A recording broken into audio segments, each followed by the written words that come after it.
Audio Jungle.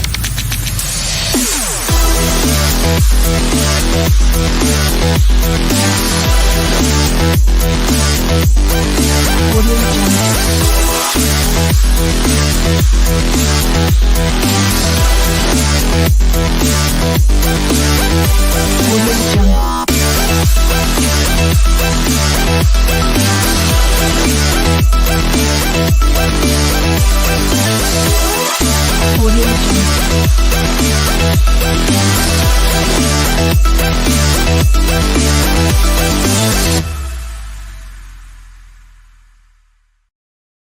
Good evening, everyone. Welcome to another edition of the VWU Sports Podcast. This is episode number 83, and of course, we got the usual gang is back here in the bar, myself included. I'm back for a second week, thank goodness. My schedule's been finally getting cleared up here. I'm being joined, as always, with my fellow barkeep owners, Brandon and Carter, and our regulars, Jose and Cody. Gentlemen. Charlie.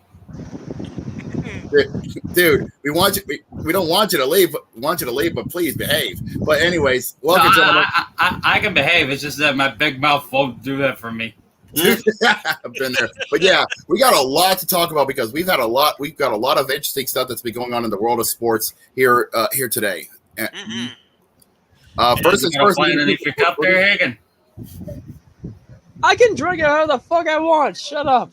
Anyways. Anyways, we're going to start off in the college level because last night we have crowned a new national champion on the diamond in the world of baseball, and honestly, it was a series you did not want to miss. Florida and LSU literally broke the record books in the College World Series, starting in Game 1 with Ty Floyd doing something that was downright insane, going 8 innings, which is easy feat in of itself, only allowing 5 hits, two, if I remember correctly, 3 earned runs, and no earned runs, 1 walk, and get this, 17 strikeouts. Damn. That's something that I'll tell you, that's no college level feat right there. That's major leagues. Yeah, I even talked about this. Believe it or not, I actually said that. I even posted this on Twitter. There are actually 3 major league players in MLB history that has posted more strikeouts in a single game than what Ty Floyd did on Saturday night. Yeah. And those are, yeah. Let me also bring the subject of that. Honestly, that kind of performance, I think that's kind of stuff you see in the major leagues, not college baseball. As I was saying, and like I said, the 3 players in question, 3 major league stars who are Hall of Famers in their own right, who posted more strikeouts than Ty Floyd: Roger Clemens, Randy Johnson, and the late great Roy Halladay with 20, the 20K club. Well, keep in mind, Roger Clemens is not in the Hall of Fame. He's not in the major. He's not in Cooperstown yet, but I do see your point. Yeah, think about that. Think about that. 3 aces in front of a college boy who only 3 strikeouts ahead of him, and he did that in 8 innings of work. Yeah, I was about to say now Florida did get even in the series on Sunday. Yeah, breaking another record with the most runs ever posted in a World Series game with 24 straight runs in a downright disgusting affair on Sunday night. 24-3. Game for you to swallow, 24-4. Yeah, but unfortunately, LSU not only did bounce back, but they bounced back hard and with great vengeance and furious anger. I was about to say, what was the score of that game, Jacob? If I remember correctly, it was 14-3. Well, that's one way of getting even. And in doing so, LSU not only for the first time since 2009 captures their 7th national championship. Now Lockley stays in place. It's 2nd overall with most national titles in collegiate baseball, only behind the Trojans of University of South Carolina. Southern California. Yeah, I was about to say. Also, this some good news for LSU because they need it, considering that the LSU football team is vacating some wins from years past when Les Miles was the head coach. Ugh. So LSU needs some good news. And we got that, and we got those good news. And as I was saying, also we also got some revenge as well, because a lot of people don't forgot about this, but believe it or not, before last weekend, LSU and Florida did face off in the national championship in Omaha. It was back in, if I remember correctly, 2017, where Florida trounced them. So now, staying in the topic of blowout baseball, Colorado Rockies, step up. Now, before I show this, Rockies owner, I know I'm gonna get his name wrong. Dick,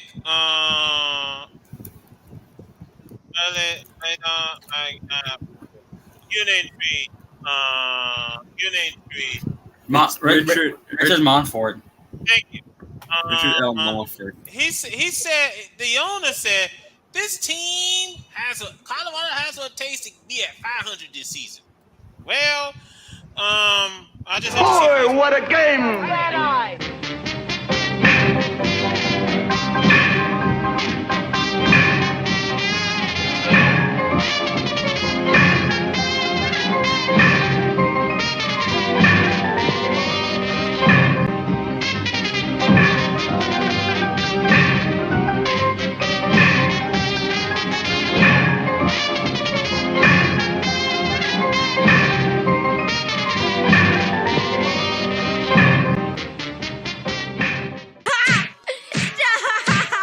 He's already dead.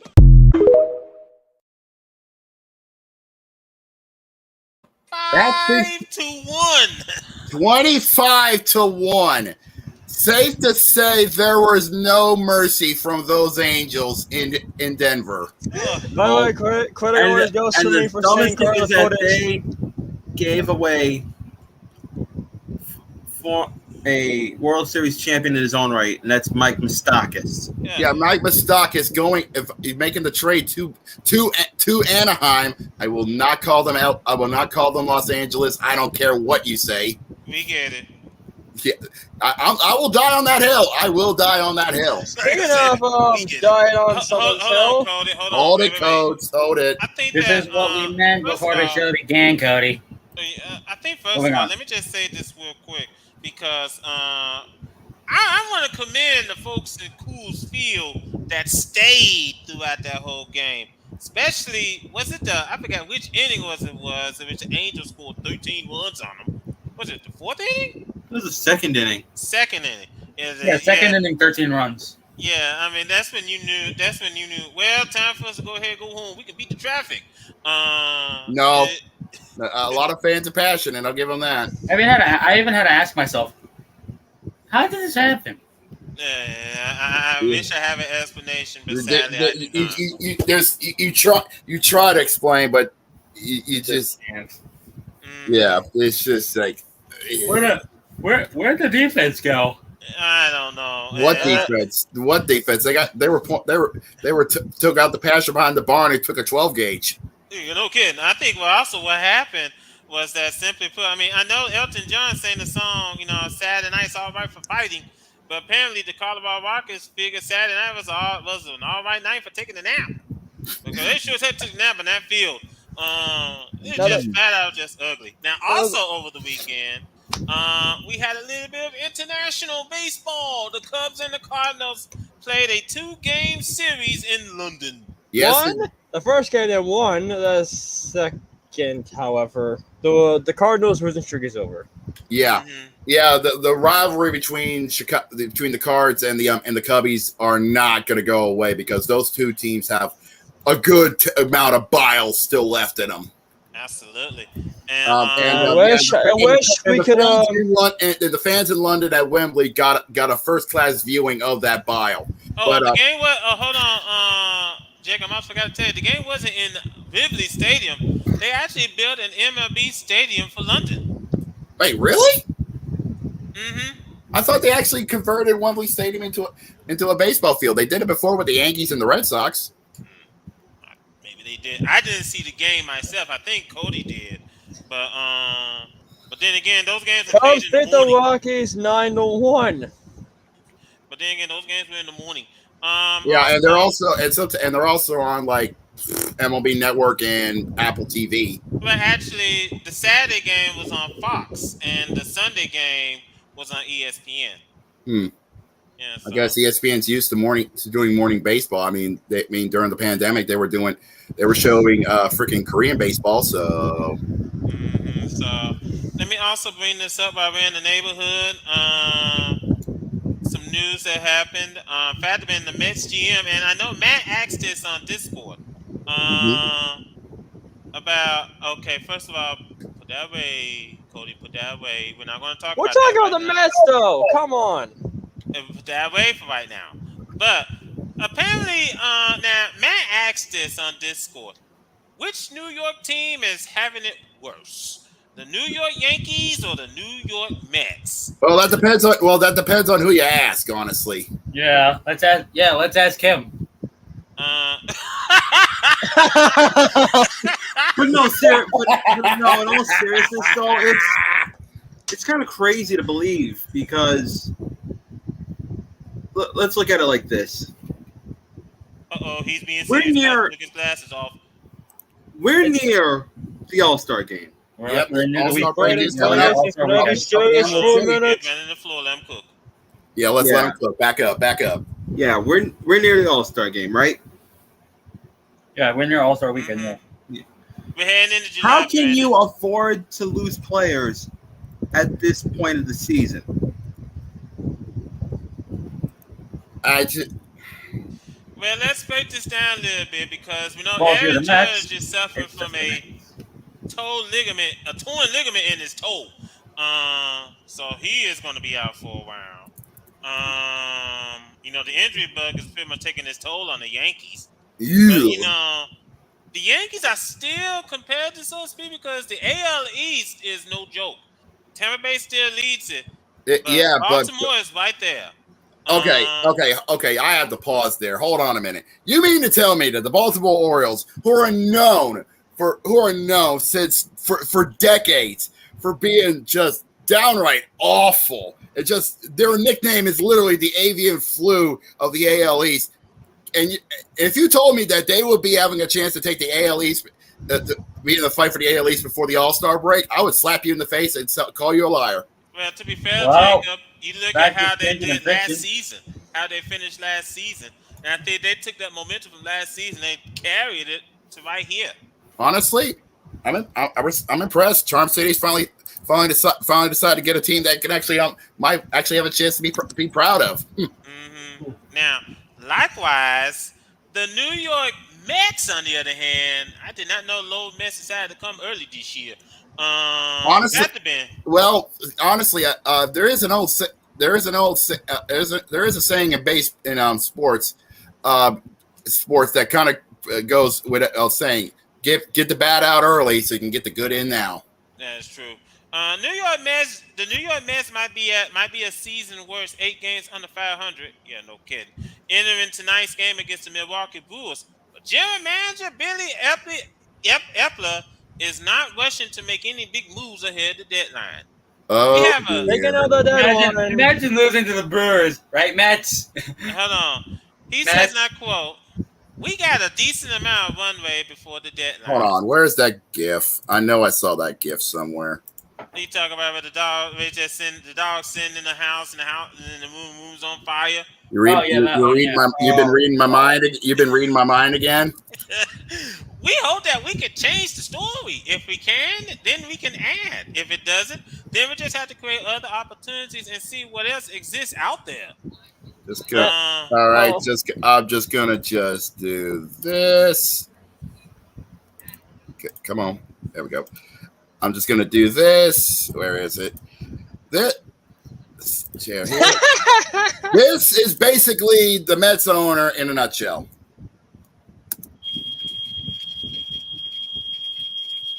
Yes, just keep playing that. Mets owner Stephen Cohen, meanwhile, tweeted Tuesday that he will hold a news conference before Wednesday night's game. I will be doing a press conference tomorrow before the game. You will get it from me straight. Okay, then. The disappointments are starting to pile up with the team's underperformance. Hold on to that, man. But yeah. So in his infinite wisdom, he decided that actually this is kind of a big power move. And honestly, I don't know how to feel about this with the Angels. Can you bring the phone in closer so I can actually get the full thing? So in exchange, Yeah, you can't. no, I see. Okay, that's perfect. So in exchange, with the Angels giving up, arguably the best two-way player to ever grace Major League Baseball since Ohtani. since the babe himself, Babe Ruth, they would get Shohei Ohtani, Anthony Rendon, a journeyman player who knows how to play in big time moments and knows how to play clutch when he can be, Hunter Renfroe, and Chris Davinsky. In exchange, you will give a king's ransom of Ronnie. Of your number 4 pick, your number 1 overall pick, your 5th pick, your 6th pick, Brett Bailey, Eduardo Escobar, Starling Marte, and Tyler McGill. Okay, stop right there because I am not taking this trade seriously whatsoever. There's no way you're going to tell me that the Angels would be willing to give up Shohei Ohtani. That dude is just making the Angels the best. Whoa, hold on, Cody. There's somebody going to tell me the Angels are just willing to give up that kind of power, especially when they're in the thick of it in the AL West. Yeah, when they have a chance to take the lead in the AL West, you are deciding now to think about trading your star two-way player who broke the mold since the Babe himself over a century ago. Speaking of Angels, Common sense. Hello, what's going on here? Okay, Dodgers. Damn it!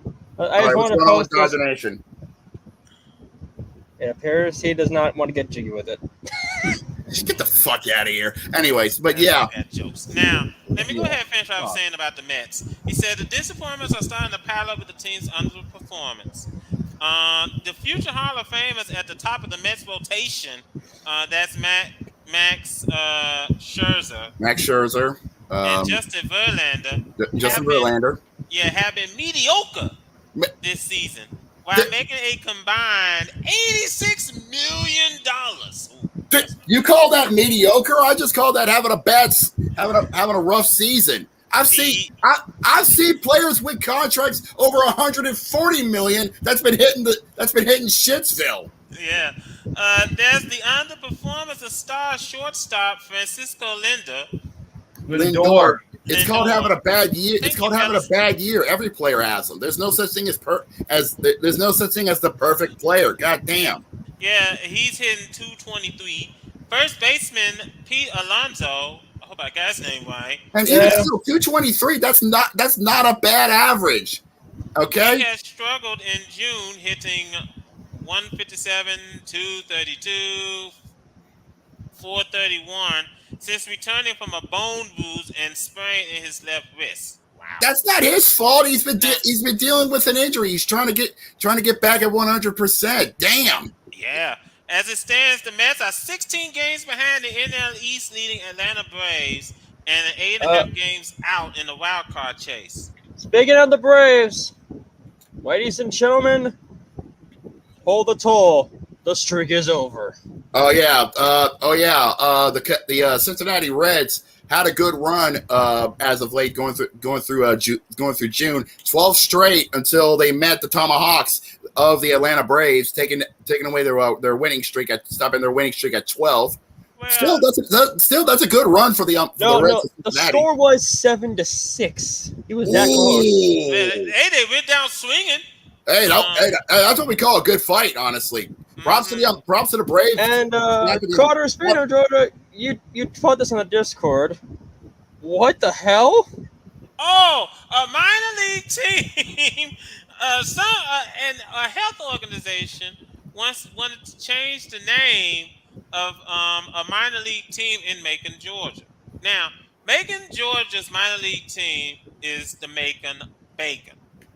The what? Could you repeat that, please? The Macon Bacon. The Macon Bacon. The Macon Bacon? Yep. Cool. Okay. I have to admit, that is the most clever name for a sports team I've ever heard in my life. The And now Macon Bacon. That's plant-based, genius. and now plant-based assholes want to change the name. Oh my God! Don't worry. Macon Bacon already said no. And Thank a you, plant-based God. activist who hate vegans. Go fuck yourself. Thank God.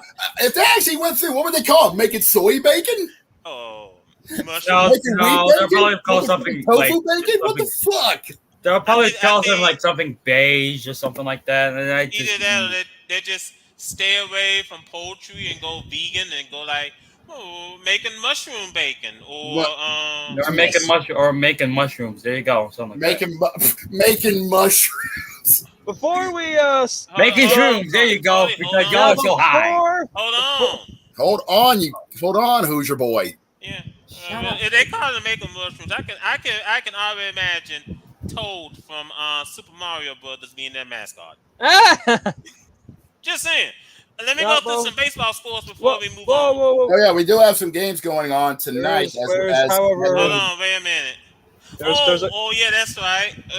There's something cursed. We just found this out earlier today. Apparently, Pepsi, in its infinite wisdom, has decided to get in on the condiment game and created their own version of ketchup, calling it, I shit you not, Cola Chup.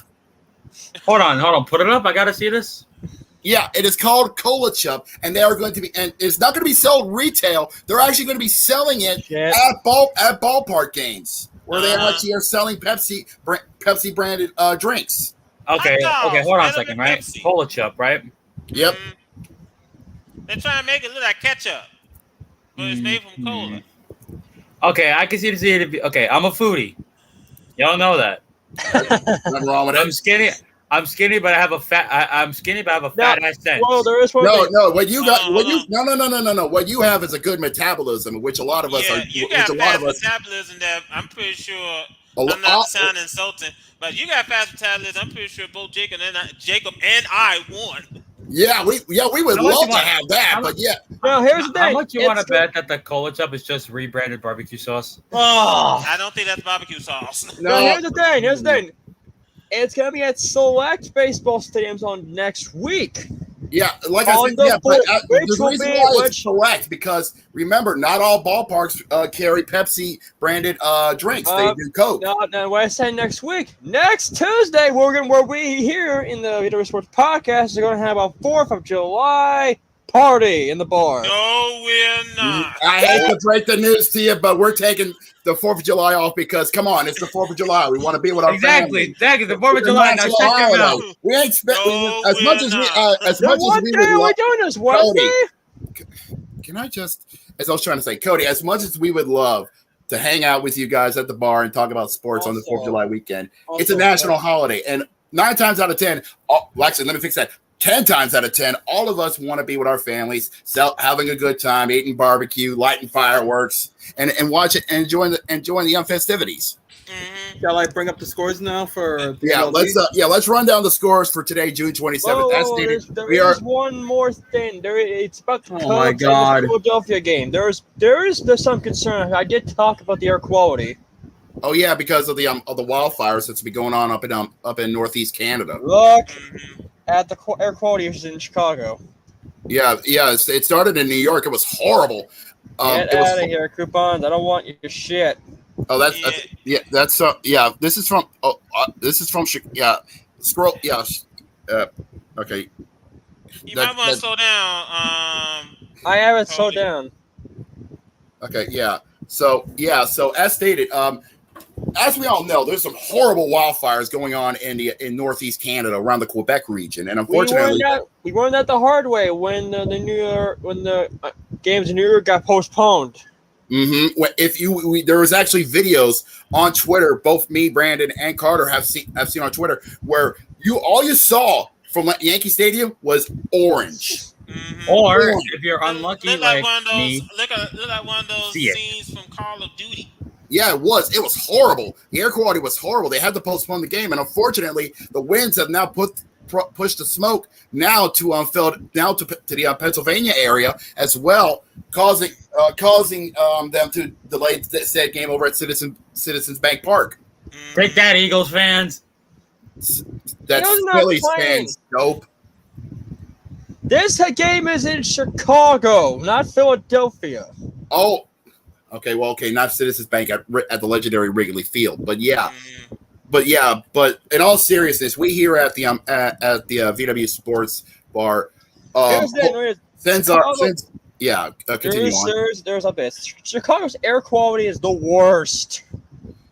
Well, it's not that's nothing to shake a stick at. Unfortunately, I mean, it's Sorry, the Chicago. moment, as of recording, which is 6:24, this is an hour ago. Air quality here in Chicago is worse, and there's another meeting coming up between MLB and MLBPA. I'm watching it on pregame, so. It looks like the game is still scheduled. If it doesn't improve by the time first pitch is supposed to happen, they're going to have to postpone it, which is sad, but it has to be done. First pitch is scheduled about 7:00. Yeah. But 7:00 Central Time. So we'll probably get an answer by then. Yeah. Now let's go through with the scores. Yeah. It's stated scores. We got some games going on tonight as we speak, as we are now days away from the 2023 All-Star Game. It's up in Seattle at the Emerald City at T-Mobile Park. We got a couple games going on as we speak. Up in Baltimore, Adam at Camden Yards. The Orioles and Reds are having a good dance.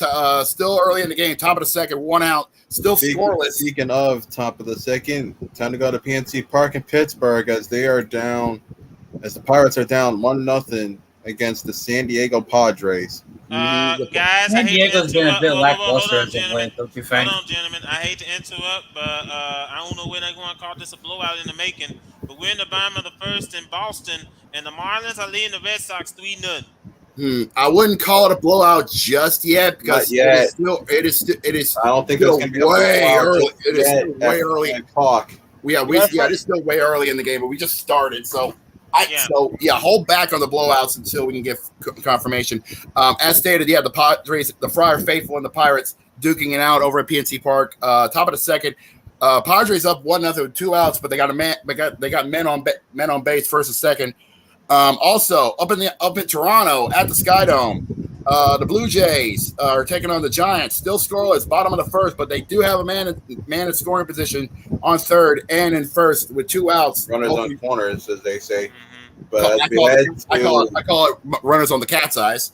We head to Queens for the Mets playing host to the Milwaukee Brewers. Yeah, the Brew Crew. That game just started. In fact, the first inning is about to finish. Imagine losing to Milwaukee, right, Mets? Yeah, but Mets. Brewers aren't that bad. Yeah, but also and finally, our last game that's already in progress down in the ATL at Truist Park. The Braves and the Twins duking it out.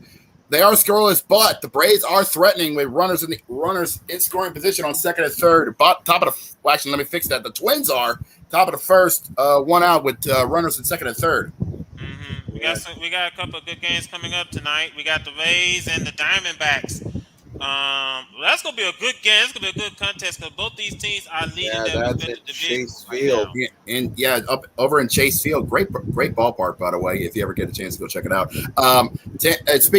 Speaking of Tampa Bay, the rumor mill has been running wild and free over in Tampa. Apparently, the proposal for them to getting a new stadium, I believe in Fort Lauderdale.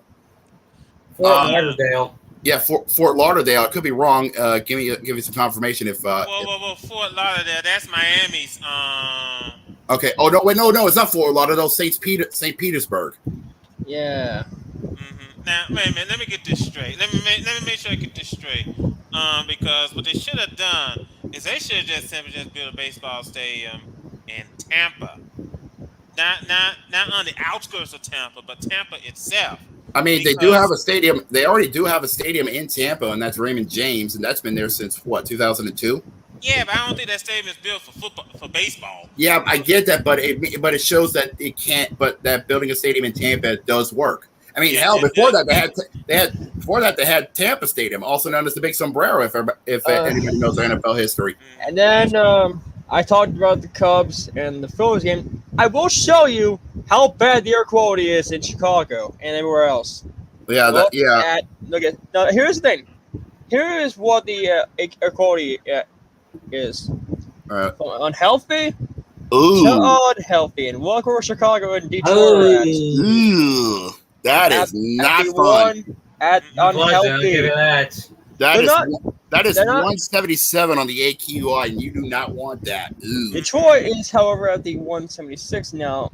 Look at Canada. They're Yeah, at the and the 125s. Mm-hmm. That's not good. I don't think they're going to be able to play tonight, so that sucks. But honestly, I am still watching. They're doing batting practice. They're gonna try to put up an effort.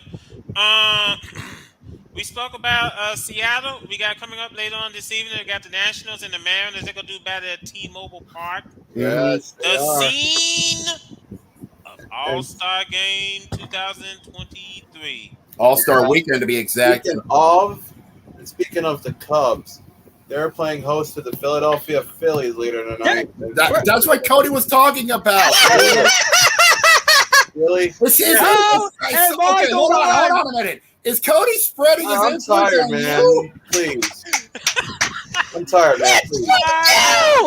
My oh my, how the tables Hey. up too. Dude, I'm just tired, all right? Leave me alone. I know. We get it. Right. But No. yeah. Keep going. I'm in a good mood today. We also got continuing coming on, up We later got some other on. games coming up. In the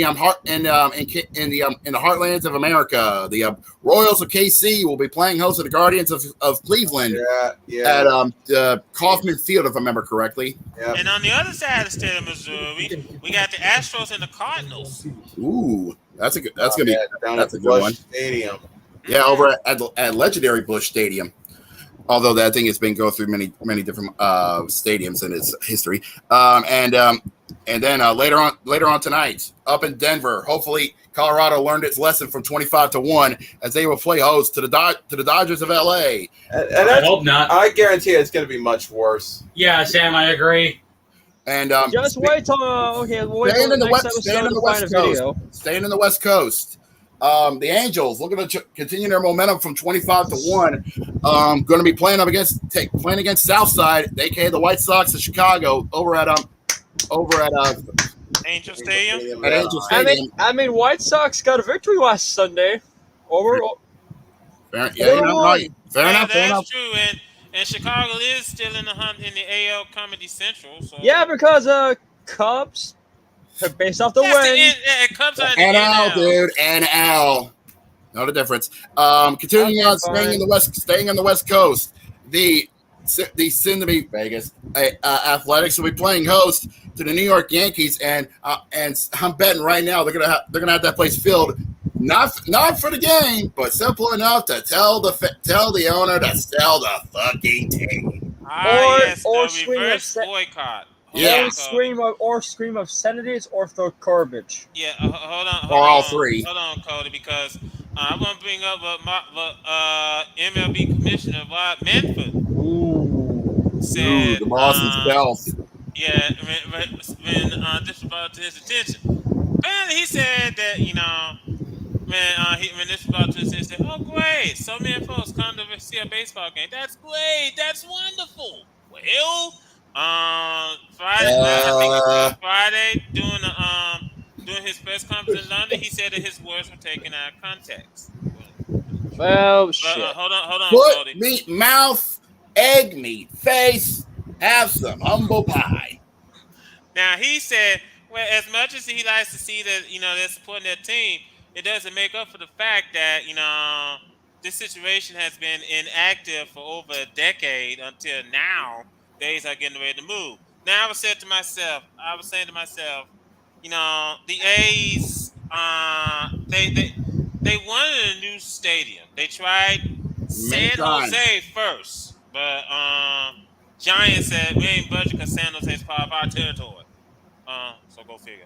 But they wanted a new stadium. I thought they were gonna build a new stadium down over at Howard Terminal. But like we said, they dragged their feet to the point to where the A said, "Okay, you know what? We're going. We're going." Look, honestly, that whole thing was a a shit show in of itself, and you can try to point fingers at one or the other, but honestly, you can just point them at each other. Mm-hmm. And I think that now that they drug their feet to the point to, well, here we are. The A's might get ready to head out to Las Vegas to play in a 30,000 seat retractable roof stadium. Yep. I think that first of all, I haven't seen any sketches of what how the stadium is going to I look. think we'll probably get a good picture when they announce it. Yeah. We're still in the murky waters on how the building schedule is going to be for their new stadium.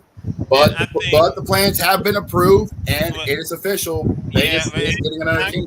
Jose? I say it's not quite official yet because now the MLB relocation committee is going to look over it, and then once they say, okay, let's go for us, let's get them approved to relocate. And I think what's going to happen to them in the meantime, because you can't build stadiums up in a hurry.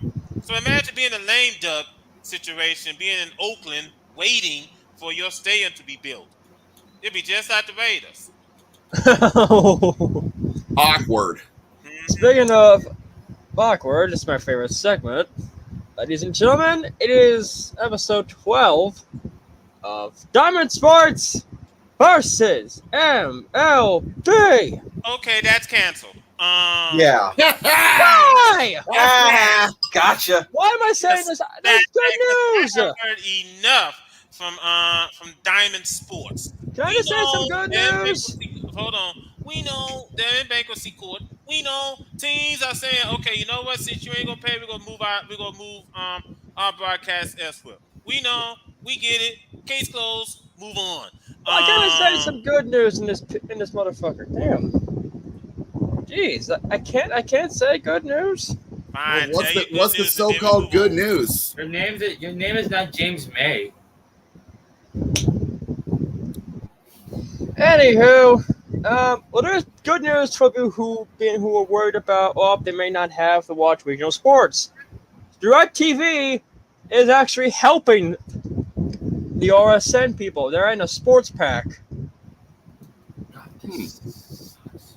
where, you can now watch Regional Sports Network on a DirecTV stream. They had a sports pack for $15 a month. Yeah, more power to them. Let's go ahead and look over the standings real quick. Let's talk. Let's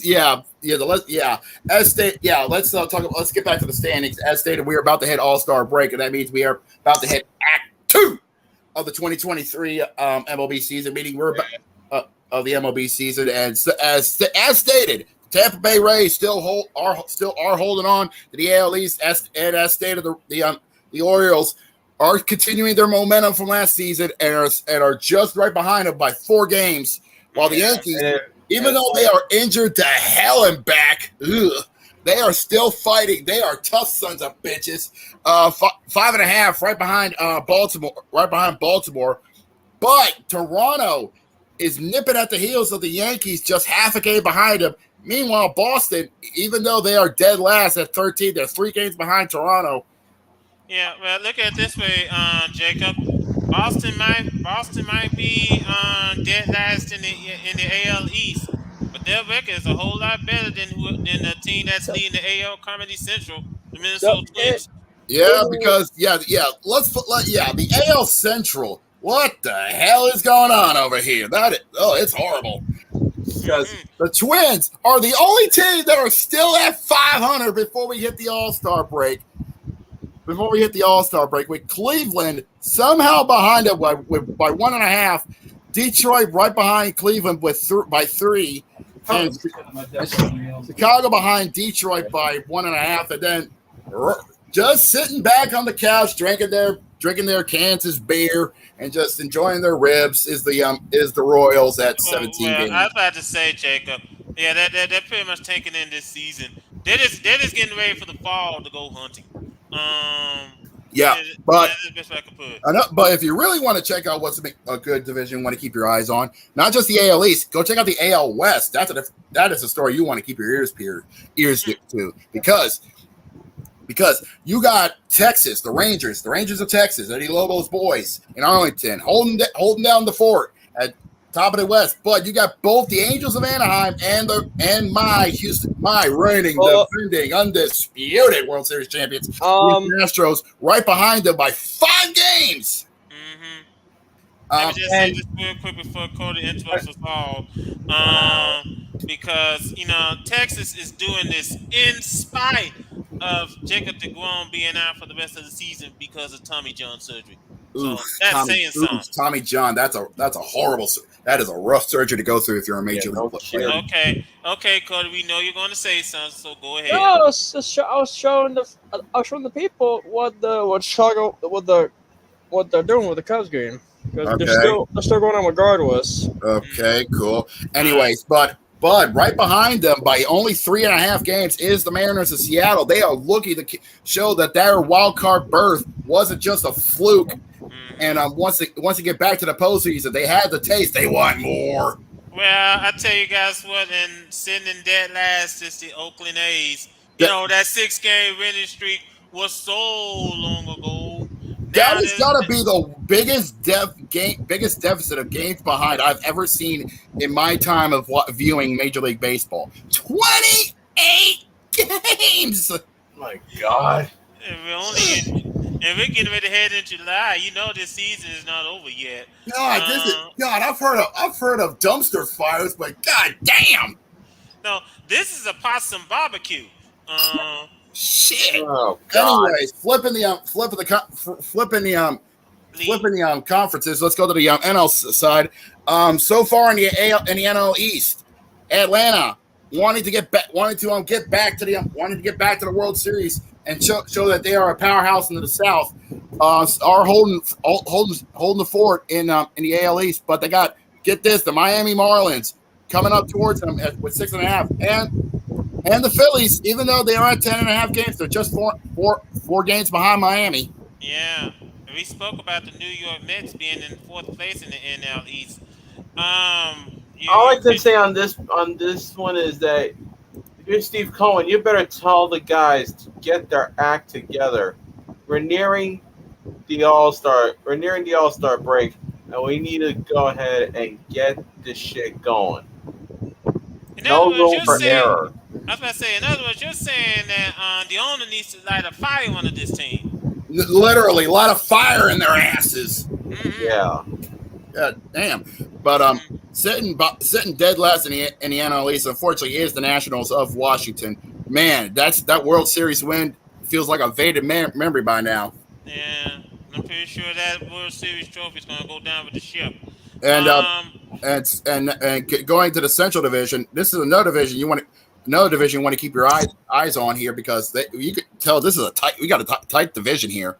Mm-hmm. Milwaukee is leading this division by half a game over the Cincinnati Reds, and with Chicago and Pittsburgh just on the outside looking in. Chicago just 2.5 games behind Cincinnati, and Pittsburgh 2.5 games right behind the Cubbies. Yeah.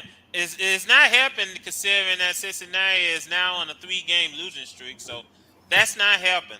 Yeah, that's not and St. Louis, even though they are dead last in the NL Central, they are just 3 games behind Pittsburgh at 8.5. That is not something you don't want to worry about. That is something you can bounce back and get back into the fight. And speaking of fight, we got a dog fight out there in the NL West. Oh, dude, Cali Ball's taking a hit, and it's from a rattlesnake, and it's from a Diamondback because Arizona is holding down the NL West, but the Giants, Dodgers, and the Dodgers are trying to take out the venom.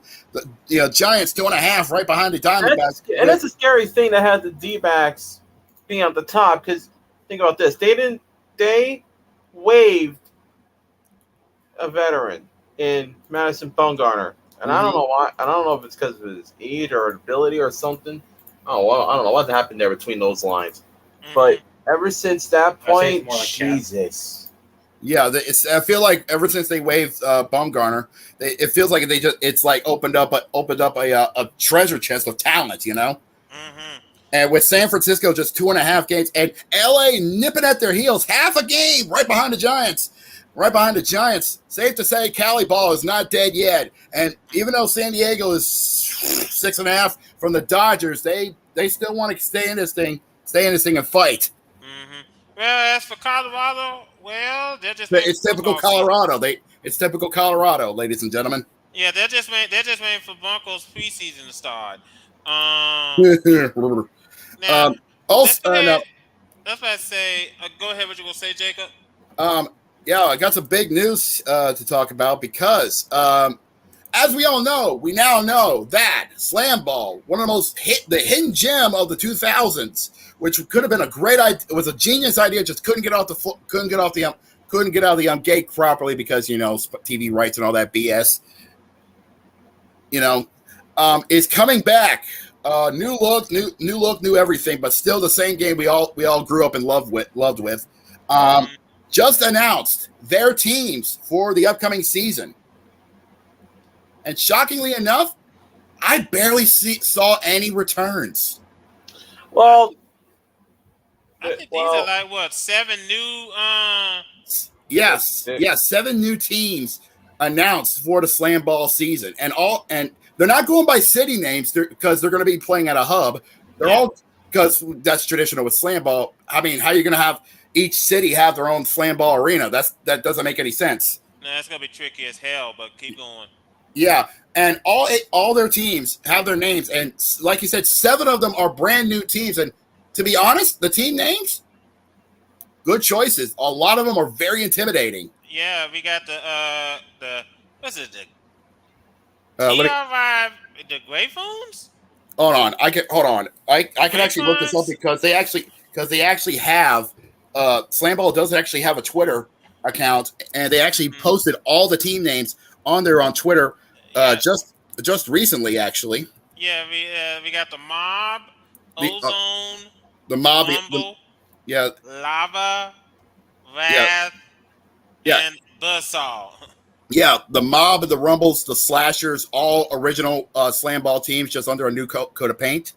The Buzzsaws, the Griffins, the Lava, the Ozone, and the Wrath are all new teams going to be joining the brand new 2023 return of Slam Ball. Oh, okay then. So you almost have a 50-50 mashup of classic teams that we all know and love from the original Slam Ball days. Well, and you have 5 brand new teams coming in. Well, I think also I like the way how they're scheduling this because ESPN is going to be the ESPN networks is going to be airing their games, which is a smart decision because ESPN is the hub for all things sports. So if they can't get on like ESPN, they can be on ESPN2, they can be on ESPN Plus, ESPN News. There's so many good channels for them to work with. Yeah, if they get good, they can be on ABC. That's a possibility. Let me also just bring this up because and they're scheduled it well because it's gonna be like a 6-week schedule going from like late July. Yep. And they're gonna play right through August. Which is perfect timing because that is deep into the NBA offseason, so that's perfect. And they're going to be in Las Vegas doing the entire season, so it's a perfect spot to do it. They have learned their lessons from years past, and they're actually doing this right. Mm-hmm. Absolutely. Sticking to basketball. Let's head off to the NBA draft. Yeah, and we all kind of knew what the draft order was because, as predicted, Victor Wembanyama from France has been selected first overall to the San Antonio Spurs. And speaking of Victor, this is actually some breaking news. This happened a couple days ago. He has said that he is denied that he is not going to be participating in this year's FIBA World Cup. Now, that's totally understandable. He wants to get himself ready for the upcoming season, which is smart because because history has shown whenever we see players go to represent their countries for national pride in the FIBA World Cup, 9 times out of 10 they get injured. Mm-hmm. I mean, Chris Paul can tell you that he had I think it was a shattered ankle. Mm-hmm. Now, let me also continue on. We got with the second overall pick went to the Charlotte Hornets. They drafted Brandon Miller. Yeah, the small forward out of Alabama. Mm-hmm. I was saying to myself, boy, Michael Jordan sure does love his bad boys. And then there were some good picks from the Pacers, and then Hold on, we'll get to the Pacers soon. Third overall, the Portland Trailblazers went with a G League boy instead of a college boy in Scoot Henderson from G League Ignite. Yeah. And as predicted, like you said, the Pistons, not only the Pistons but the Rockets, they took their own a one-on-one share of the Thompson brothers. Amen Thompson of the Overtime Elite is going to Houston, while his brother Usar is going up to the Motor City. Absolutely. We got Anthony Black from Arkansas. He's heading up to Orlando. Yeah, going down to Amway to play with the Magic. Mm-hmm. Then we got a little bit of international flavor. Another international flavor. Yeah, this was a swap trade from the Pacers to the Wizards. The Wizards taking Bilal Koulibaly from France as their pick, while Indiana gets Jarace Walker from Houston. Yeah. And continuing on with the final two of the top 10, the Jazz of Utah took UCF's power forward Taylor Hendricks at number 9. Mm-hmm.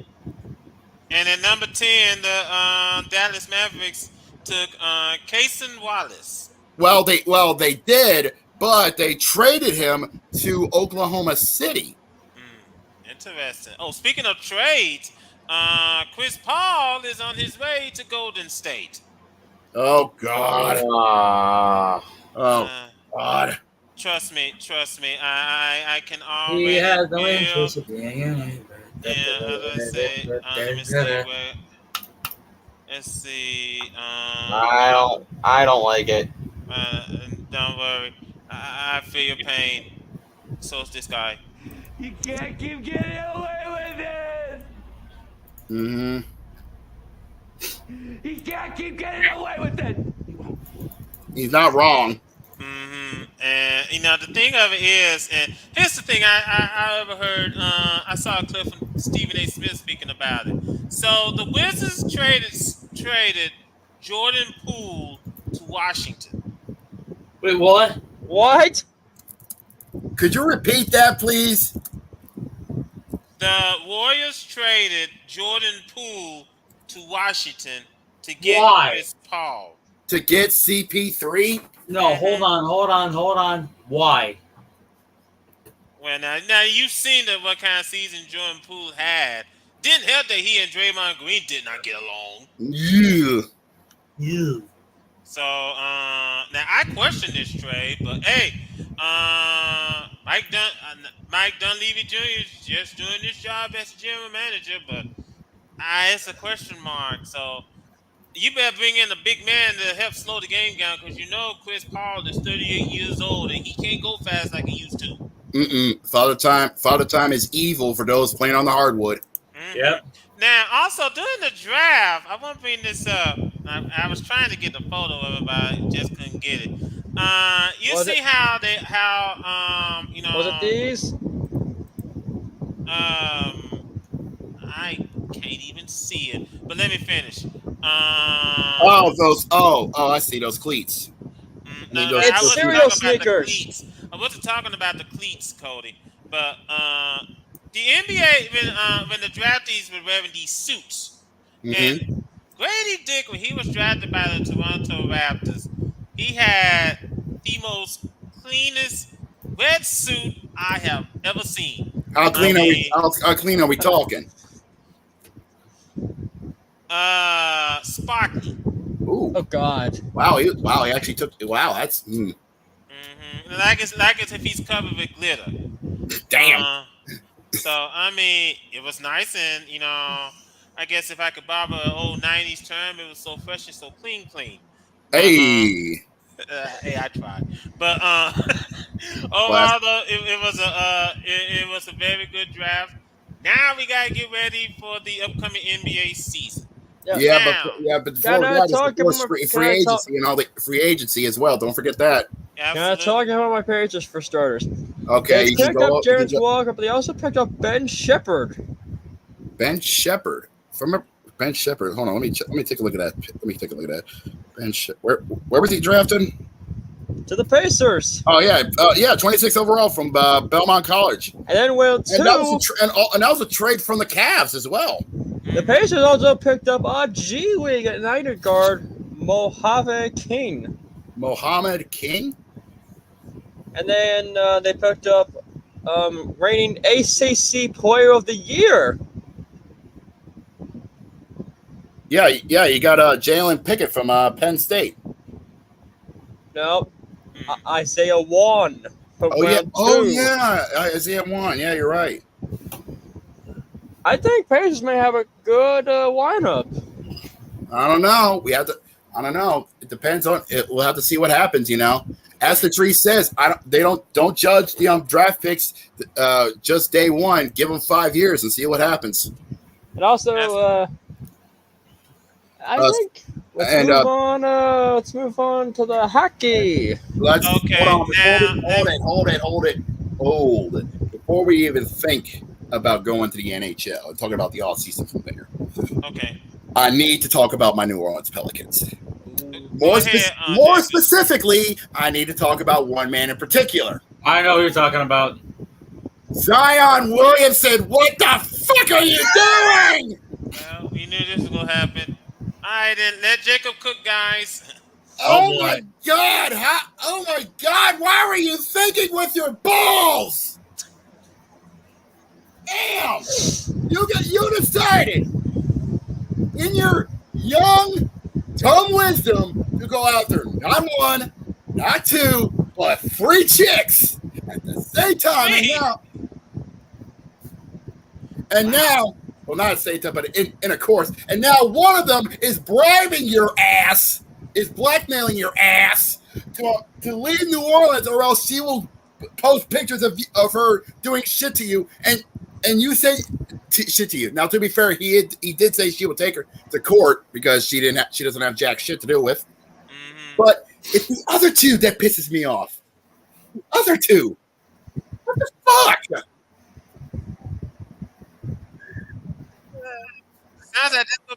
I know, Jacob. This is gonna be one interesting video to see on Pop-Up in the future. I can't figure out what sense here. What was Zion Williamson thinking?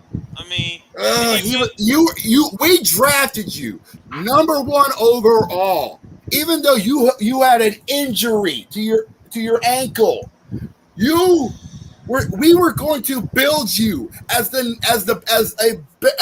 a future star. Sure, you had some injuries. That happens. That's part of the game. But you decided that brain of yours to do that.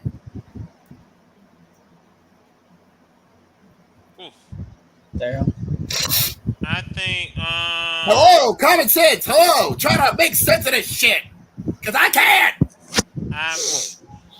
Hey Baker, you done yet? I was about to say, if you expected one of us to try to make sense of this, Jacob, we can't. I believe myself. If I was even, I'm scratching my head. I figure one sense is going on. I guess when he said he's fully loaded, he wasn't kidding. But that's just ugly. All right, let's get out of here before I start diving into these bottles. Yeah. Next, moving on. I'm about to take a big jump into vodka in a minute because this story is making my blood boil in the NHL. First of all, First of all, as stated, congratulations to the Vegas Golden Knights, proving that hockey in the desert does work It just depends on the location. However, no, the Vegas Golden Knights didn't win the Hart Trophy. Yeah, Connor McDavid last night. Last night was the NHL awards. Congratulations to Connor McDavid of the Edmonton Oilers on taking home the Hart MVP trophy. Mm-hmm. Now, who won the President's Trophy? Boston.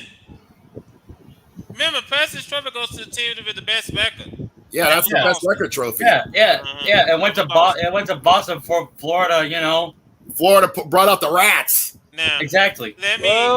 Boston, congratulations on getting the President's Trophy. Good luck on having a cursed season.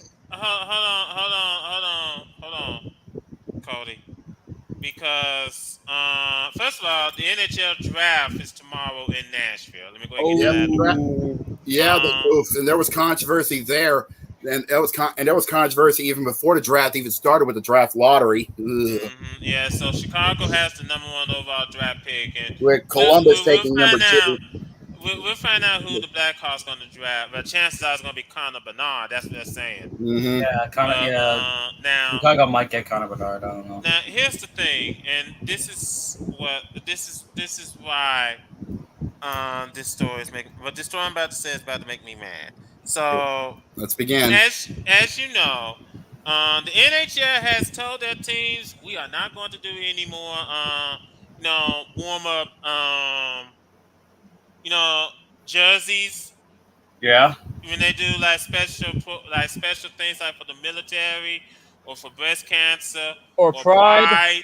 NHL says, yeah, we're done. Which pissed off the LGBTQIA? Yeah. Wait, stop. So you mean to tell me that Gary Bettman, in his $1 billion brain, decided to get rid of those jerseys, which were made to commemorate our boys who literally will give up their lives for our freedom, both here in the U.S. and up in Canada. Yep. Celebrate a month that we honor those who are fighting, all the women who are women, not only the survivors, but the people on the front lines, helping them get through it with breast cancer and spouting a cause that needs to be talked about more. And also supporting a community that's been going through prejudicism not as the same, but just as much as what's been going on in this country in the LGBTQ community, and saying, "No, we're going to get rid of that because it'll save money and it's not special. Nobody cares." Let me explain this story, and this is from ESPN. Let me go ahead. Just give me a moment. The NHL's ban on players wearing specialty jerseys during warm-ups has frustrated those who directly benefited from their participation, including charities and artists from marginalized communities. In short, it hurts, says Mayo Lindsay, a queer artist who has collaborated with several NHL teams, including the Vegas Golden Knights and the LA Kings, on Pride jerseys.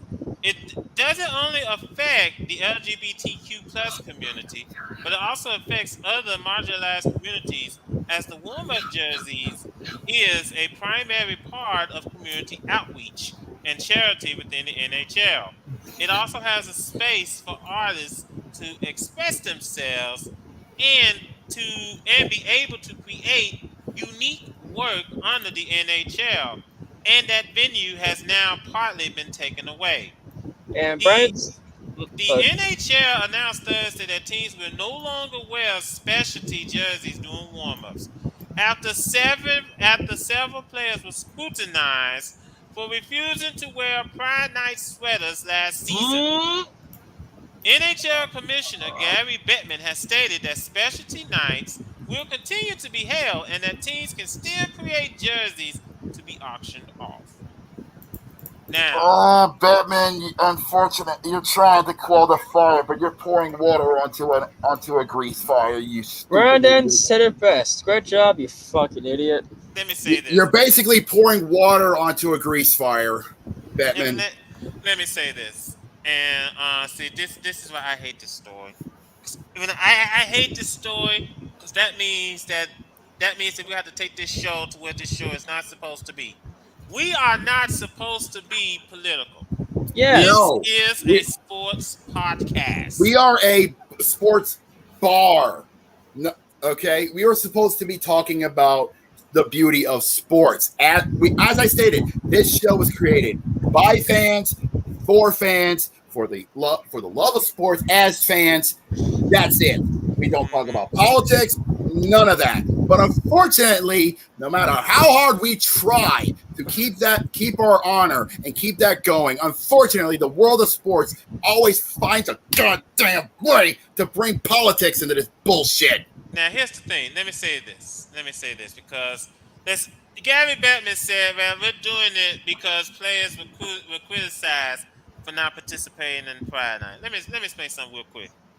If you don't want it to be a distraction, don't make it a distraction.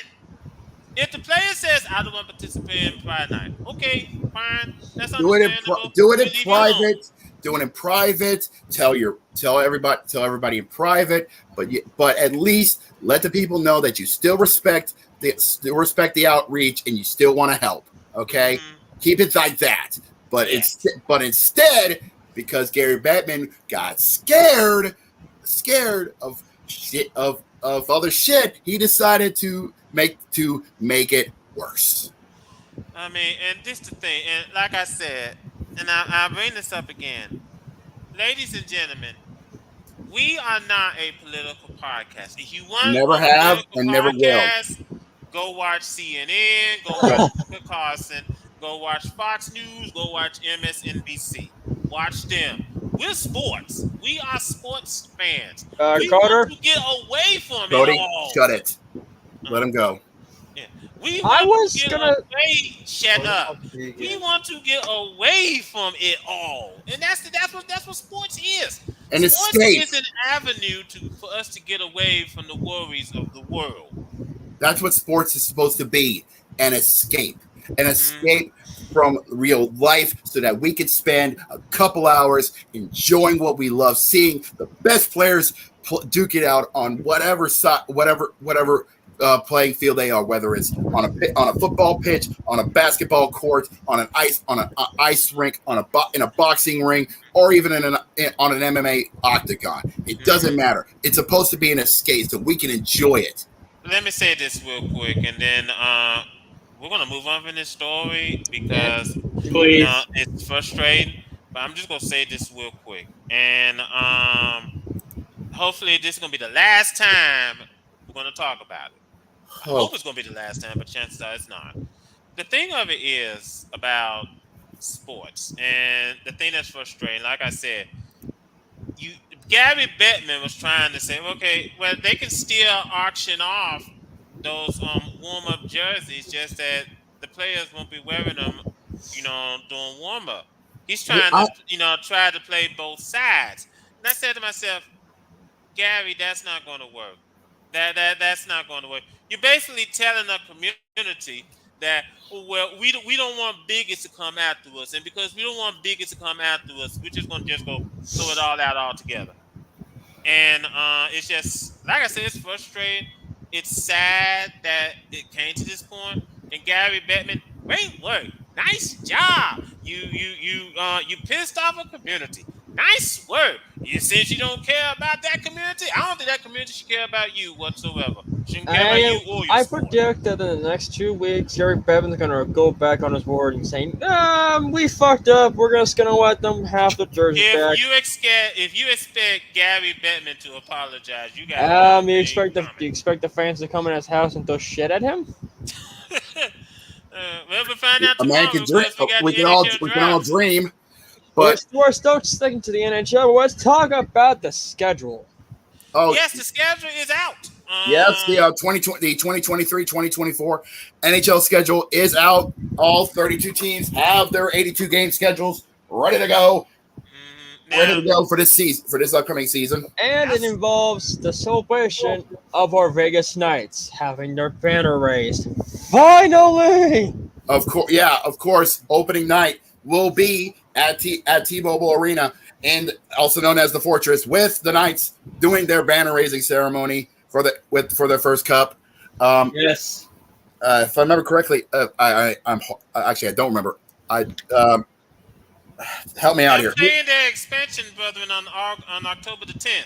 Oh, okay. It's going to be an expansion battle against the New Boys and the Kraken of Seattle. Well, I'll tell you what, that's some key games in which I'm reading this from ESPN because they were discussing. They was delivering some highlights. Former Boston Bruin Taylor Hall, who was traded to Chicago Monday, will see his former club for the first time when the Blackhawks finish a back-to-back start to the year October the 11th in Boston. Oh, a back-to-back original six fight. Now, if Chicago does in fact select Bedard, I know I pronounced the name Bernard. It's Bedard, B-E-D-A-R-D. Bedard. He will make his Windy City debut against the Bruins on the 21st. Wow. Bedard would have another memorial first experience on January 22nd when the Blackhawks meet Bedard's hometown team, the Canucks, in Vancouver. Is it a first in the NHL having a hockey game on Thanksgiving? No, they're not playing on Thanksgiving. They never do. I wonder why. Now it says, well, you go head up against the NFL. Good luck with that. Wink. Now, will there be bad blood between the Rangers and the Devils? And how New York packing in their first round playoff series? I'm telling you this now. Brandon can tell you this because unfortunately he is stuck in the middle of the war zone between the Devils and the Rangers because he likes both teams. If there wasn't hostilities now, it's gonna be nuclear when those two teams duke it out. We'll find out on November the 18th. That's what they're gonna meet for the first time in New Jersey. Oh God, at the Rock. And Toronto there's some breaking news for you guys. Oh, hold on, breaking news here. Oh, hello.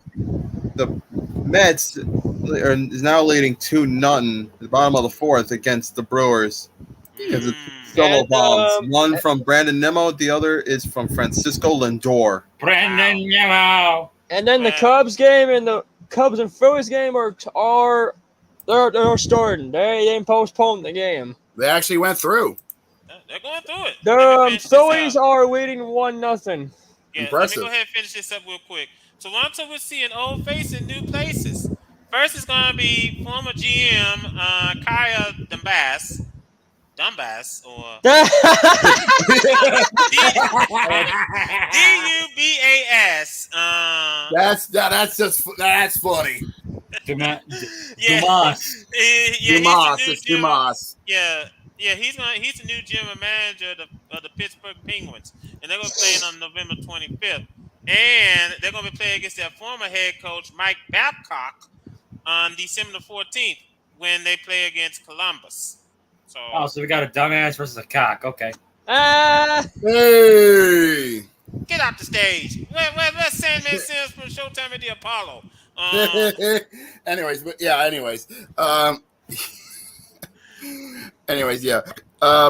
Continuing on, I'm gonna go a little bit off the beaten path here. I figured we bring this back a little bit. Let's talk about some combat fighting a little bit, shall we? I was wondering. Because this Saturday we're kicking off the month of July with a bang. UFC Fight Night. The main event: Sean Strickland going head in a middleweight collision against Russia's.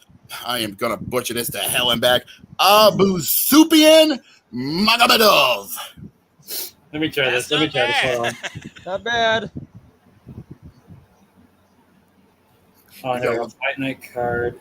Yeah. What number is this USC event, Jacob? No, this is a fight night. It's not a pay-per-view. Oh, okay. Yeah, the next pay-per-view is next week with UFC 290. The main event is Volkanovski versus Rodriguez. Here we go. So basically, this is gonna be a big fight field for Saturday because you got early in there Saturday first. You got WWE and Money in the Bank. Then you got the UFC Fight Night. Magomedov. Yeah, Magomedov. Yeah. And It's then you German, got so later it's going on to be tonight, angry. You got later on tonight. You got UFC Fight Night, and you got AEW Collision. Pretty Yeah. much. Wait, So- I think Yeah, but- Money in the- yeah. Money in the Bank is on Sunday night. I don't think it's on Saturday. No, it's on Saturday. It is on afternoon. Saturday. God, It's on wake Saturday up, Pagan. afternoon. Yeah. Another lot of. I'll take a look at the card so far. Announced. Unfortunately, there have been 2 fights. Unfortunately, that have been canceled due to I believe either fighters missing weight or getting sick. We were supposed to have Joanison Berito taking on Russia's Kurusin Askabov, but unfortunately, that was canceled. I think. Yeah, thank you. Either due to illness, injury, or missing weight, one of those 3. And we were also going to have Abdul Razak Al Hassan going head to head with the undefeated Bruno Ferreira, but unfortunately that was canceled as well. Same thing. We don't know for sure. It could be injury, illness, or missed weight. But yeah, continuing on as we take a look at the main card. In the lightweight division, we're going to have Francis Benoit Saint Denis, 10-1 on the record, going head to head with Ismael Bonfim. I just love how Jacob is trying so hard to pronounce these names. Thank you. I'm trying. I say this: he's doing a better job at pronouncing names than Cody is. That's for sure. Anyways, we got some women's division action as well. It's an all Brazilian women's flyweight division matchup as Ariane Lipski takes on Melissa Gatto. So we might be seeing a lot of Brazilian jiu-jitsu holds in that matchup, in that fight. In the lightweight division, we got Damir Ismagulov, 24-2, going head to head with Grant Dawson. And then we got Max Griffin, 19-9, going up against the undefeated Michael Morales, 14-0, 14 straight W's for Michael Morales. Interesting. No. I just saw these because we saw these. We're just about to finish. Before the opener, the second fight of the night, Grom, God help me, Guta Teladze will be going head-to-head with Britain's Elvis Brenner. Fuck you, Jose. And in the opening contest, even though his original fight with Abdul Razak Al Hassan is not going to happen, he's still going to fight tonight. Fight on Saturday. Bruno Ferreira will be putting his undefeated streak on the line, 10-0, as he takes on Nursultan Ruzabev. Now, we can't end the podcast. We legit can't. There's two things. Ashkabov, Bruno Ferreira, Abdul Razak Al Hassan. Well, I got something else. I got a couple more news to tell you.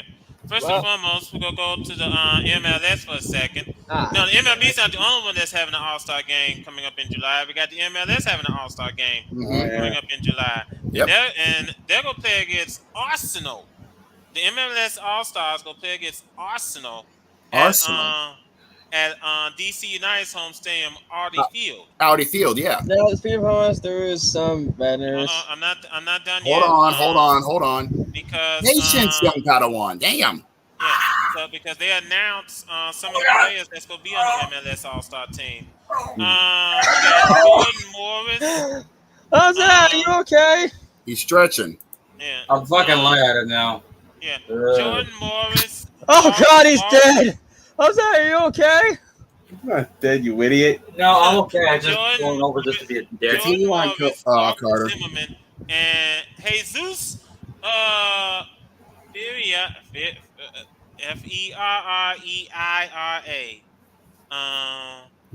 Ferreira. Yeah. They're headlining the 26-man roster for the MLB 2023 All-Star Game. That's going to be taking place on July 19th. Now, we do have a couple of sad news to report. Number one is from the NFL, since we're heading in that direction before we close out the show. Leonard Fournette. Hold on, Cody. Hold on. What the fuck? I said, hold on, man. First and foremost, Leonard Fournette, boy, he survived. I mean, seriously, survived almost a horrific incident. And I'm pretty sure Cody has it up. This was his SUV. Oh my god! Oh my god! What? I didn't see No it. way. There's a video. He didn't see it. No, I saw the pictures. I didn't see it. Look at this. Damn it! What? What happened? Look at it. Look at it. Jose, look. Oh. That's Leonard Fournette's SUV. Could have been worse. Could have been an Burn electric to a car. crisp. Okay, I actually have the article straight from here from Yahoo Sports. So here's what happened. So free agent learning back Leonard Fournette managed to exit his Dodge Durango SRT Hellcat with no injuries after the SUV caught fire while he was driving on the highway. He said, and I quote, when he wrote this on his Instagram, "Man, it was one of those days today, but I would like to thank God. My car caught on fire while I was driving, but I am still blessed." Fournette shared a video of the charred remains, which Cody showed, showing a completely eroded front grille and a hood and a melted windshield. It is unclear what caused the vehicle to combust. It was gas powered, right? Yeah. So it's probably It's an SRT Hellcat. I doubt an SRT Hellcat will be running with electrics.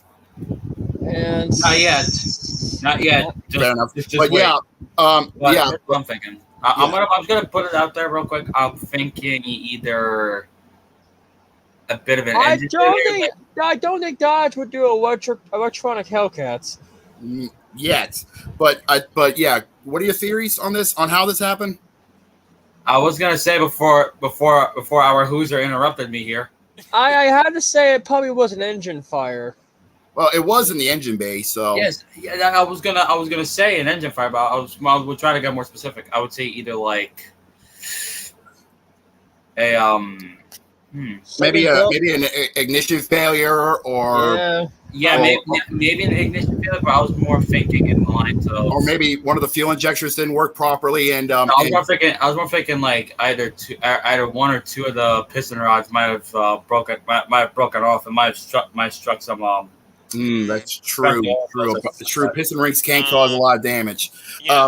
But we don't know for sure until we can get full confirmation from the Highway Patrol and Highway Patrol. So we're still in the blank. But believe it or not, a spokesperson from Dodge has actually sent Yahoo Sports this statement, and I quote: "We are grateful that this customer escaped injury. We have not yet inspected this particular vehicle. Such events are unique, highly complex, and may be caused by circumstances unrelated to the vehicle design." So they're still looking into what happened and what caused the incident. We better let Cody say something before he explodes. Second news is tragic. Yes. Former Houston Texans quarterback Ryan Mallett died. He died. Yeah. This was also got this from Yahoo Sports. Former Arkansas quarterback, Baltimore Raven, and Houston Texan Ryan Mallett drowned at age 35. At age 35, it was a drowning incident. Arkansas's Deltaplex News reported on Tuesday that Mallett was transported after the incident from a beach near Destin, Florida, to a local hospital where he was pronounced dead. Officials with the Whitehall School District where Mallett worked confirmed his death. Mallett was working as a head coach at Whitehall High School. Which is sad because it sucks, but man, that sucks. Now, I'm going to do this before I turn the floor over to Jacob to close the bar for the evening. But I'm going to go ahead and do this real quick because we're not going to be on next week. Next week we're going to spend some time with our families for the 4th of July and wait for with the Sky Gods. So there's gonna be barbecue, and I'm pretty sure that hold on. I'm pretty sure that the Mississippi Delta Devil, the Sleeping Beauty, the Graduate, the Hoosier, and the Raging Cajun will be back with you on July the 11th. That's true. Yeah, indeed. So, and I do believe, yes, gentlemen, it is last call at the bar. Well, okay, whatever. I was gonna talk about MLS, but we'll talk about all that stuff next time. But yeah, as stated, we won't be here next week. We're gonna be out. With all of us are gonna be out with our families, celebrating the 4th of July weekend, celebrating the 4th of July holiday, having fun, doing ourselves. But we will be back on the 11th. At our usual time, 7 Eastern, 4 Pacific, on YouTube. Come check us out. Give us a subscribe at the VWU Sports Podcast. Hit the little bell and be notified for all our future episodes of the VWU Sports Podcast. And if you want to get this face blown up, share us around all social media. We'd love to see this thing get shared on Twitter, Facebook, also Speedy, you can. We'd love to see this go. And man, 83 episodes and we're still cooking and we're still having a lot of fun.